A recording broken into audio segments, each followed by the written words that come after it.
Hello, good evening. This is Samuel Rivera. I'm reading a short story years ago.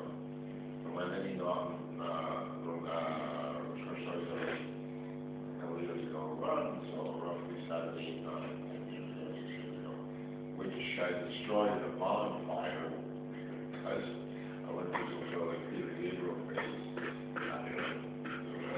Games, volunteers, wars, without tears, burning books in the jungle, and because they were burning books here in Italy a couple of weeks ago, I said, I'm going to burn my books because my own stories, because I want to create a new style. And you guys, some of you know me. Anyway, here's something I wrote years ago, and it's kind of funny, quirky, weird, but it kind of makes sense. Appropriate exclusionary tactics within an isolated form of surrealistic bondage. Never so protrudenly phallic symbol that may be as small as a needle is to the thimble, but it is extraordinary with its cheap 2-bit notoriety, where immoral stagnation is perceived once again as no controlling equation, that is to get our rocks off with immediately bumping, torrid, pleasant fun, for mental awkwardness is shit-faced bliss, in which we crawl about the indignant mud, faking and artificially touring at the deep sky. Who said, man, oh man, perhaps I've turned 49, and I can no longer engage in antisocial behavior, because I feel like I owe it to some dead savior who happens to be John Lennon. While I shiver with goodness and kindness, chastising my doubts with the utmost flirtatious shyness, beconditioning the open mind with a warped sense of time, running about and scurrying freely above all this dismal reality with some sort of foggy clarity. Exemplary samplings of subconscious awakening purifies the unknown skepticism of coherent altruism. For the exchangement of pencil absurdities can be the bond with solidified realities.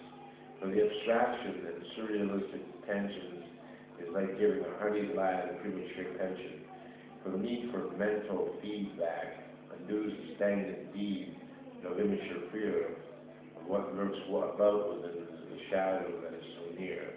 For ambivalence is often our treasured defense, to stride this way and that during that starving little cat.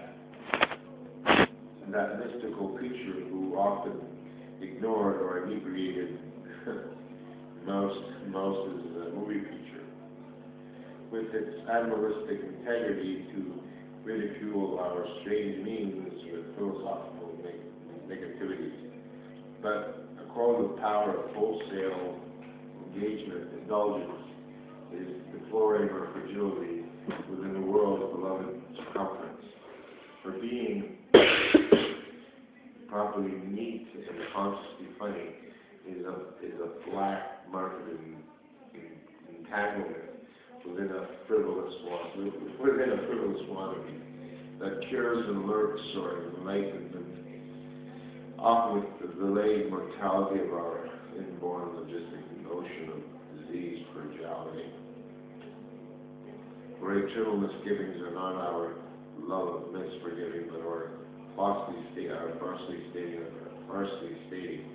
perhaps there is a heaven waiting, which is like sometimes doubtful, sometimes it's not. But from what I've gone through since I've written this, I've come to the conclusion if you don't believe in anything, if something or anything or some sort of code, there's never a line. I don't mean that in a double sense. But what is this divine ruse, enchanting our humanistic bondage with nature's hues and not mechanical misgivings that only enhance or frail body shortcomings? For the merchandising of both religion and fact is longing for a peaceful road that is daily life. The more I read this, the more I kind of think it's impossible. For simplicity is the answer, and we must. Simplicity is the answer. With love, there shall be a purposeful endeavor to no longer create false misgivings towards those who are cursed to be on the state of life only obligatorily good. Really stupid. Or the confinement of solidification structure is not setting us free, but is stating that we are enslaved by our,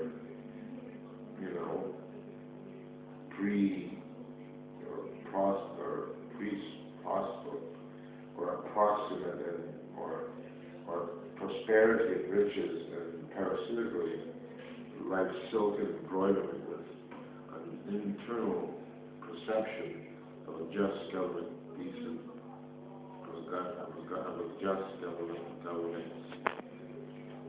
I would just government that propagates ideology without the Shakespearean superficiality to perpetuate that only the electorate can choose their fate with this taste of choice while blessing a stupid Rolls Royce that rips and grinds and glorifies the factories of obscenity to create such false proper utility.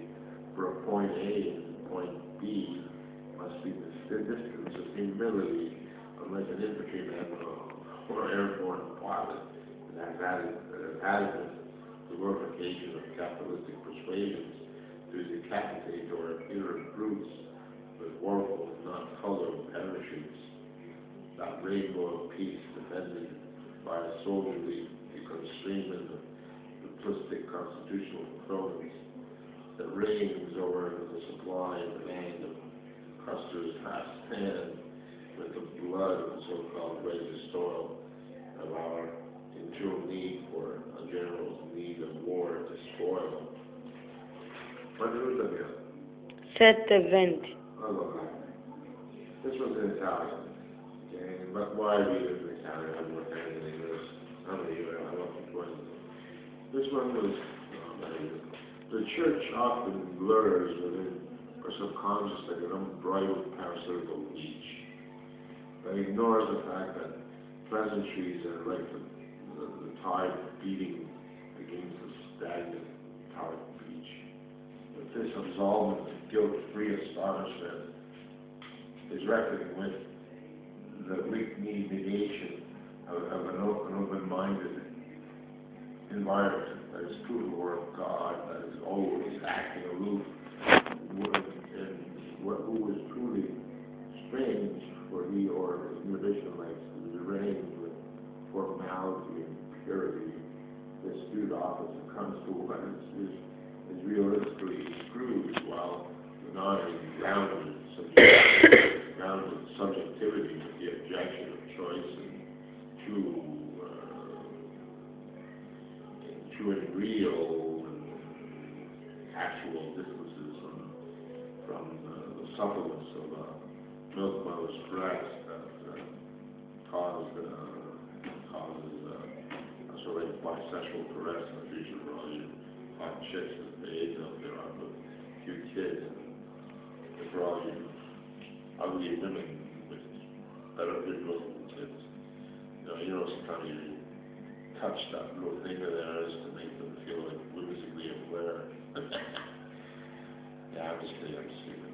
A philosophic decree should not be neat and proper, but must adhere towards the lament of an intelligent author that truly holds the world within his reins, never disallowing himself to have something worthwhile to gain for the rapture of religiosity's gonorrhea, dumbfounds the essence of a priest's pedophilia, that fraternal bond between male and boy, experiencing a phallic symbol and vagina as if it was a merited toy, while spiritual falsehood or reality, according to the maker, is perpetuated by sick grandeur that will not allow the sacred cow to eat his divine the divine father.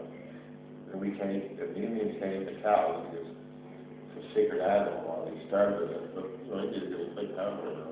It's the fifth most powerful. Oh, if we must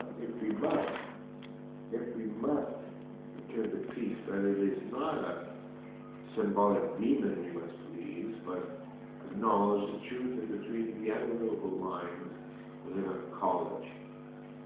It ever so gracefully reflects the taste of reality within a stupid, simplistic deployment of intellectual Christian brutality. When God goes to war, he is nurturing a Valkyrian horde, or even an American horde, and a Marine, and even a kitten is proper team when he turns into a killing machine.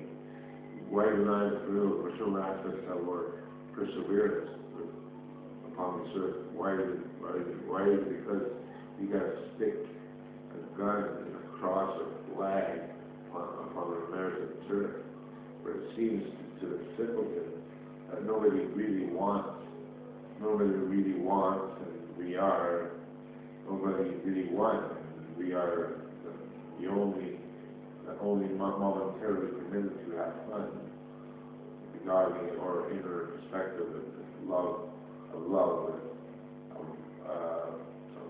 stifled rifle and armed dove that collects the austerity of infantry that nurtures itself with a stupid false authority. This is complete crap. What do you think? Vai lá, Santo. Quanto? 12 minutos. Oh, agora você não. Xander Firmin. Oh, this is me. Oh, how droll was the cat who could get figured out their ploy, to perceive secret visions and come across kingly conclusions. For Xander Firmin was the emperor of time, with a fixed glass of wine, often with valley. Perturbed last night, and was a third of 21st century power, like a thought inclination that was so discreetly with innocence and a powdered fragrance on his eyes. This dude, so seemingly damnably investigatively rude, took a great shovel to the head and then added to the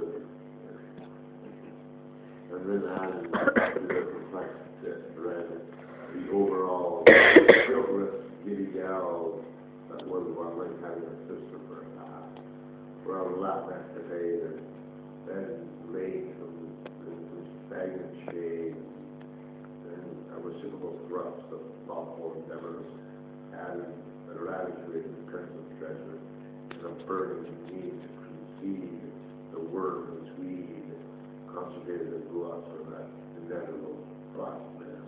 When will they seek my permission to walk through my door, and when will they fathom hate and war, deplorable was writing for with the utmost glee of nurturing what shall always be a construction worker's constructive independence of mental drought that hopefully integrated passivity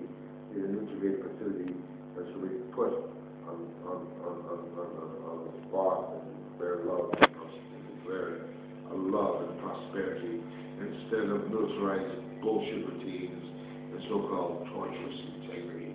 For with dismal smiles that makes the real superior smile, they think they are now immune towards this idealistic buffoon and cannot come clear of what is inevitably near, the shadow of death, destruction, they believe.